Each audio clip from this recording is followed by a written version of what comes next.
제자들이 깜짝 놀랐어요. 왜냐하면 예수님의 시신이 사라진 거예요. 예수님의 시체가 사라졌어요. 무덤에 먼저 갔던 사람들이 가보니까 무덤이 열려 있는 거예요. 세상에, 무덤이 열려 있었어요. 그리고 예수님은 온데간데 없는 거예요. 제자들이 깜짝 놀랐어요. 또 놀란 사람들이 있어요.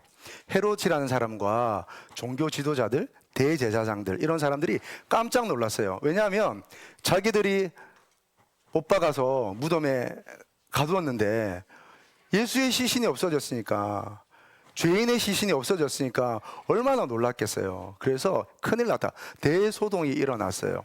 그래서 우리는 알고 있지만, 예수님이 부활했다는 걸 알고 있지만, 이 헤롯이라는 사람과 그리고 종교 지도자들이 꾀를 냈어요. 어떻게 하기로 했냐면 세 가지 거짓말을 했어요. 자, 첫 번째, 죽은 게 아니라 기절했다라고 얘기를 한 거예요. 예, 기절했다라고 얘기한 거예요. 죽은 줄 알았는데 사실은 기절했더라고. 그래서 그 무덤에 이렇게 딱 눕혀 놓으니까 거기가 좀 습하고 서늘하고 그러니까 정신이 깨어서 이렇게 각성이 일어나서 나왔다, 그렇게 얘기를 했어요. 이게 말이 될까요? 근데 있잖아요, 이게 십자가에 달려서 지금까지 살아서 나온 사람이 없어요. 역사적으로 이건 증명하고 있어요, 역사가. 자, 그 다음 사진 한번 보여주시겠어요? 이거 이제 제가 이스라엘 갔다가 찍어온 사진인데요, 이게 이스라엘 사람들이 무덤으로 쓰는 거예요. 바위로 생겼죠, 그죠? 이 바위를 파요. 그리고 큰 둥근 바퀴 같은 돌을 만들어서 그걸 밀어서 그 입구를 막아요. 또 나중에 열어요. 할아버지 돌아가시면 저기에 눕혀놨다가 그 다음에 아빠 돌아가시면 또 눕고, 그 다음에 아들, 딸 죽으면 또 눕고, 온 가족이 저기에 이제 장사가 되는 거예요. 자, 이제 무덤이 저렇게 생겼어요. 근데 이제 저를 가이드 해준 분이 저한테 얘기했어요. 저거는 조금 서민들의 무덤이라고. 그러니까 부자의 무덤은 더 크대요. 오늘 말씀해 보니까 예수님은 부자의 무덤에 묻혔다고 그랬거든요. 훨씬 더 큰 무덤이었겠죠. 그러면 아마 저 입구를 막는 돌이 아마 적어도 2배에서 적어도 한 3배, 4배 정도는 되었을 거예요. 훨씬 더 무겁겠죠. 여러분, 저거 혼자 밀 수 있겠어요? 못 밀겠죠. 예, 목사님도 어려워요. 그런데 저거보다 3배, 4배 되는 것을 어떻게 밀 수 있겠어요? 자, 예수님이 기절했다고 했는데, 아니 지금 예수님이 십자가에 달려서 피를 다 쏟았잖아요. 그리고 십자가에 달리기 전에 어떻게 되셨어요? 예수님이 엄청 맞았잖아요, 그죠? 채찍에 맞았잖아요. 채찍에 맞아서 쓰러지고 십자가도 겨우 들고 올라갔는데, 그것도 누구의 도움을 받아서. 그런데 예수님이 갑자기 좀 서늘한 곳에 누웠다고 잘 잤다 일어나면서 그 무거운 돌을 옮기고 나왔을까요? 예, 그럴 리는 없어요. 자, 두 번째 이들이 만들어낸 거짓말이 뭐냐면 제자들이 훔쳐갔대요. 제자들이 훔쳐갔대요. 자, 근데 이것도 말이 안 되는 게, 여러분, 이 무덤에 예수님을 넣고 나서 누가 이걸 지키겠냐면 군인들이 지키겠어요. 군인들이. 병사들이 지키겠단 말이에요. 군인들이 4명씩 지키고 있어요. 그런데 제자들은 어떤 사람이냐면 예수님이 붙잡혔을 때 자기도 붙잡아갈까 봐 도망쳤던 사람들이에요. 그리고 예수님 십자가에 달려 죽으시고 그 다음에 무덤에 묻히신 이후에 자기들끼리 방에 모여서 꽁꽁 숨어있던 이런 사람들이었어요. 그런데 이 사람들이 용기를 내어서 병사들을 무찌르고 예수님의 시체를 훔쳐갔다? 그러면 어떤 일이 일어났을까요? 적어도 그 제자들은 다쳤을 거예요. 아니면 1명 정도는 죽었을 수도 있어요. 병사들도 좀 싸우다가 어떻게 됐겠죠? 그런 흔적들이 있을 거란 말이죠. 그런데 아무런 그런 전투의 흔적도 없고 누가 다친 것도 없고 그냥 무덤의 문만 옮겨진 거예요. 그런데 훔쳐갔다? 이게 말이 되는 거죠. 자, 훔쳐갔으면 어떻게 했어야 될까요? 여러분, 사람이 죽으면요, 우리나라도 그렇고 다른 나라도 그렇고 사람이 죽으면 뭘 이렇게 싸요. 예, 삼배라는 것을 우리는 싸는데 성경에는 세마포라고 되어 있어요. 세마포라는 것으로 둥둥 쌌어요. 그러면 자, 훔쳐가는 사람이 세마포를 벗겨서 세마포만 따로 두고 예수님의 시신만 훔쳐간다. 아니면 정신없으니까 세마포도 그냥 벗길 새도 없이 들고 간다. 뭘까요? 예, 정답을 그래요. 지우 2번이에요. 2번. 언제 벗겨요? 그걸 정신없이 언제 이걸 막 해서 따로 그것도 오늘 말씀해 보세요. 개켜 있었다 그래요. 개켜. 예, 개켜는 사투리가 아닌가 봅니다. 잘 접혀져 있었다라는 말이에요. 자, 훔쳐가는 사람이 언제 그걸 벗겨서 잘 정리해서 정돈해서 머리맡에 놓고 가겠어요. 그죠? 훔쳐간 게 아니라는 뜻이에요. 자, 세 번째는 뭐냐면 제자들이 조금 미쳤다라고 얘기를 한 거예요. 제정신이 아니다. 환상을 보았다. 예. 다음요. 예. 이 제자들이 집단적으로 환각 상태가 되었다. 뭔가 이상한 걸 보고 자기들끼리 이렇게 좀 이상한 얘기들을 하고 있다. 그렇게 얘기를 한 거예요. 예. 그런데 여러분, 역사가 증명하는 것 중에 하나가 뭐냐면 예수님의 제자였다는 사람들은 누구보다 순결한 삶을 살았어요. 누구보다 온화했고요. 그리고 거짓을 미워했고 진짜 진실하게 살았던 사람임을 성경 외에도 많이 얘기하고 있어요. 예수님의 제자들이 정신 나간 게 아니었어요. 자, 제가 성경 하나 읽어드릴게요. 사도행전 5장 12절 13절에 이런 얘기 있어요. 사도들은 백성들 사이에서 많은 표적과 기적을 행했습니다. 믿는 사람들이 솔로몬 행각에 자주 모였습니다. 그리고 이렇게 얘기해요. 그들은 백성들에게서 칭찬을 받았습니다. 칭찬을 받았다면 여러분, 이상한 얘기하고 다니면 칭찬 받을 수가 없겠죠. 그러니까 칭찬 받을 정도로 훌륭하고 좋은 사람들이었던 거예요. 그런데 이 사람들이 이상한 걸 보고 그래서 잠깐 정신이 어떻게 돼서 거짓말을 한다? 있을 수가 없는 거예요. 예. 다음 거 넘겨주십시오. 리스트로벨이라는 목사님이 계세요. 근데 이 리스트로벨은 원래부터 목사님이 아니고 원래는 법을 전공하고 그리고 기자였어요. 그리고 이 신문사에 들어가서 많은 기사를 쓰고 그리고 그것을 법적으로 대응하는 일들을 했던 사람이에요. 여러분, 얼마나 똑똑했겠어요, 그죠? 여러분, 법을 전공했으니까 얼마나 공부를 많이 했겠어요. 그리고 기자가 되었으니까 얼마나 논리적이고 철두철미했겠어요, 그죠? 그런데 이분이 예수는 역사다라는 책을 쓰면서 예수님이 이 땅에 오셔서 태어나셔서 그리고 예루살렘에서 생활했던 것, 그리고 십자가에 달려 죽으신 것, 그리고 심지어 부활하신 것까지 다 역사적으로 자기 나름대로 논리를 가지고 증명을 해낸 책이 이게 예수는 역사라는 책이에요. 자, 그 안에서 이 리스토르베르라는 목사님이 여러 가지를 증명해요. 예수님에 대해서 막 이렇게 역사적 사료, 그 다음에 의학적 증거 가지고 막 얘기를 하는데 법적 논리를 가지고 세 가지를 얘기해요. 법에서 이기려면 이 세 가지가 확실해야 돼요. 첫 번째는 정황적 증거라는 게 있어요. 정황적 증거. 그게 뭐냐면 여러분, 알리바이라는 말 들어봤어요? 자, 알리바이라는 게 있어요. 그래서 모든 상황이 내가 뭐 죄를 지었으면 죄를 지은 대로, 죄를 안 지었으면 죄를 안 지은 대로 모든 상황이 그래야 되는 거예요. 그래서 뭐 범죄가 일어났잖아요. 그러면 내가 결백하면 내가 그 장소에 없었어야 돼. 그걸 증명해야 되는 거예요. 이런 걸 정황적 증거라고 하는 거예요. 그러면 정황적 증거는 예수님께서 어떻게 나타났을까요? 구약 성경을 보면 메시아가 오면 죽으시고 부활하실 거라는 걸 구약 성경에 아주 많이 기록해 놓았어요. 자, 그리고 예수님도 살아 계시는 동안 몇 번 얘기했을까요? 3번이나 얘기하셨어요. 3번이나. 내가 고난을 받고 십자가에 죽을 거야. 그리고 어떻게 해요? 3일 만에 다시 살아날 거야 라고 3번이나 얘기를 했어요. 그러니까 예수님의 죽으심과 부활은 그냥 어떻게 하다 보니까 아이고 죽었네?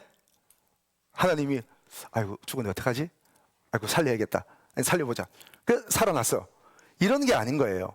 예수님의 죽으심과 부활은 아주 오랫동안 예언자들이 선지자들이 얘기를 했고 예수님도 얘기했던 이미 정황적 증거가 있는 예수님의 죽으심과 부활이라는 거예요. 자, 두 번째는 물질적 증거예요. 물질적 증거. 그러면 증거물이 있느냐 하는 거예요.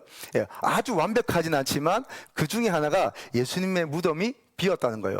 전투의 흔적도 없고 누가 훔쳐가려고 막 싸운 흔적도 없고 예수님의 시체만 사라졌는데 거기에 예수님을 잘 쌌던 오늘 삼배라고 얘기하는 그 세마포가 잘 개어져서 머리맡에 있다는 거예요. 예.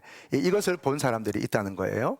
자, 세 번째, 제일 중요한 거예요. 제일 중요한 거. 세 번째, 제일 중요한 거는 증인이 있는 거예요. 증인.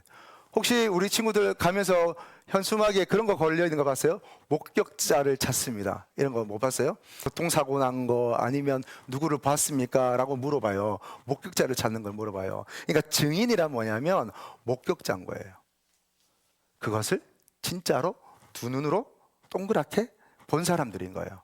자, 이런 목격자, 증인이 있느냐 하는 거예요.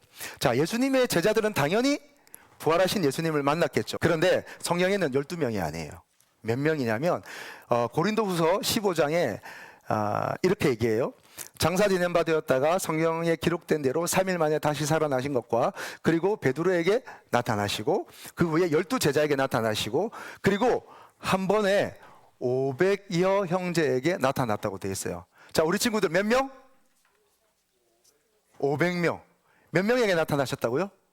500명에게 나타나신 거예요. 그러면 500명 이상이 예수님이 실제로 죽으셨다가 부활한 것을 본 거예요. 그리고 하늘로 승천하시는 것을 500명 이상이 본 거예요. 와우, 500명 이상이. 그런데 더 놀라운 증거가 있어요. 이 500명이 그냥 나 예수님 부활한 예수님 봤어 라고 하지 않고, 이들은 예수님이 부활했다는 말 때문에 순교를 당한 사람, 그러니까 죽음을 당한 사람이 상당히 있어요. 12명의 제자뿐만 아니라 여러 사람들이 그렇게 됐어요. 무엇 때문에? 예수님이 부활했다는 것 때문에. 자, 우리 친구들 목사님 한번 보세요. 자, 거짓말 막 해요. 엄마 아빠한테 거짓말 막 하잖아요. 거짓말 하다가 엄마 아빠가 다 알아. 근데 이번에 용서하지 않고 이제 굉장히 화가 났어요. 그래서 막 물어봐요. 그래서 너 똑바로 말해, 안 그러면 혼나? 그러면 어떤 마음이 들어요? 겁나죠, 그죠? 그러면 이런 마음이 들겠죠. 아, 개지 거짓말 했나? 그냥 얘기하고 용서 빌고 그냥 사실대로 얘기하고 끝내야겠다, 이런 생각이 들겠죠. 그죠? 예, 그죠? 거짓말 진짜로 뭐 그렇게 하진 않더라도 그런 마음이 들죠. 예, 아, 무섭다, 이러다 맞겠다, 이제 사실대로 얘기해야겠다, 이런 생각이 들잖아요. 그렇지 않을까요? 제자들도, 이 500명이라는 사람들도 그런 생각 들지 않았을까요? 그죠? 예수님이 부활했다고 그렇게 거짓말한 것이었다면, 거짓말을 막 하다가 칼을 들이대고, 아니면 너 죽는다? 너 바른 대로 말 안 하면 죽는다? 이러면, 그게 만약에 거짓말이었으면 어떻게 했을까요? 아, 거짓말이었어요. 제가 사실은 아닌데 제가 그냥 뭐 좀 해보려고 제가 거짓말 한 거예요. 예, 사실은 예수님 못 봤어요. 그러지 않을까요? 근데 그 사람들이 예수님이 부활했다는 말을 했는데 그것 때문에 죽이겠다고 하니까 그냥 죽었어요. 왜? 그게 사실이니까. 자기들이 실제로 그걸 보았으니까. 그러니까 자기에게 죽음의 위협이 다가와도 예수님이 부활했다고 본 그대로, 사실 그대로 얘기를 한 거예요. 자, 예수님의 부활에는 증인들이 있어요. 목격자가 있어요. 어떤 증인, 어떤 목격자? 예, 자기의 목숨을 건 목격자. 죽음도 두려워하지 않는 목격자가 있었던 거예요. 자, 예수님의 부활은 그렇게 해서 사실입니다. 그리고 성경이 이것들을 우리에게 증명하고 증거하고 있어요. 아멘이세요? 자, 그러면 이 부활하신 예수님을 우리가 믿음으로 영접해요. 믿음으로 받아들여요. 자, 그러면 예수님을 믿는, 부활하신 예수님을 믿는, 십자가에 죽으시고 3일 만에 죽음 권세 이기시고 부활하신 예수님을 믿으면, 그 예수님을 예배하면, 그 예수님을 따라 살면 어떻게 될까요? 두 가지만 말씀을 드릴게요. 첫 번째는요, 우리도 예수님처럼 부활한답니다. 아멘. 예, 예수님을 믿으면, 예수님을 따라 살면, 예수님과 함께하면 우리도 부활을 해요. 우리도 언젠가 우리도 죽는 날이 오겠죠? 슬픈 얘기지만 그러죠? 할머니 할아버지도 돌아가시겠죠? 엄마 아빠도 돌아가시겠죠? 그러나 걱정 마세요. 부활하신 예수님을 믿고 예수님과 동행했던 사람들에게는 다시 살아나는 은혜가 있는 줄로 우리 친구들 믿으시기 바랍니다. 예, 믿으세요. 믿으면 우리 가운데 부활이 있는 거예요. 혹시 예수님을 믿지 않으시는 할머니 할아버지가 있다면 어떻게 해야 될까요? 전도하는 거예요. 할머니 할아버지 부활이 있대요. 할머니 할아버지 예수님이 진짜 있었대요. 예수님이 진짜 부활하셨대요. 예수님 믿으면 우리도 부활한대요. 부활하면 나중에 다시 만난대요. 할머니 나 안 보고 싶어? 그렇게 얘기해요. 할아버지 나 안 보고 싶어? 그렇게 얘기하는 거예요. 다시 보고 싶으면 예수님 믿어야 돼요. 그렇게 얘기를 하는 거예요. 예수님 믿으세요? 라고 얘기를 하는 거예요. 자, 부활하신 예수님을 믿는 사람에게는 본인도 부활하는 은혜가 있습니다. 그래서 성경에 이런 얘기가 있어요. 그러나 이제 그리스도께서 죽은 자들 가운데서 다시 살아나 잠자는 자들의 첫 열매가 되셨다라는 얘기가 있어요. 자, 첫 번째 열매가 있으면 두 번째 열매가 있다는 말이겠죠? 그죠? 그죠? 두 번째 열매가 있으면 세 번째 열매가 있겠죠? 그렇죠? 자, 예수님이 부활한 사람의 첫 열매가 되시면 그 다음에 예수님을 믿는 사람들도 부활의 열매가 되는 거예요. 우리 사랑하는 친구들, 우리 성도 여러분, 부활의 열매 되길 주님 여러분 축복합니다. 자, 두 번째는요, 오늘을 살되 부활의 능력으로 살게 되는 거예요. 부활의 능력으로. 자, 부활이라는 것은, 부활의 생명이라는 것은 우리가 죽어서 예수님 오실 때나 나중에나 우리에게 힘과 능력으로 나타나는 게 아니라 예수님의 부활을 믿는 사람에게는, 그리고 그 부활이 확정된 사람에게는 오늘 살아갈 때 부활의 힘과 능력과 그 생기로 살아가는 거예요. 여러분, 세상 사는 게 쉬울까요? 어려울까요?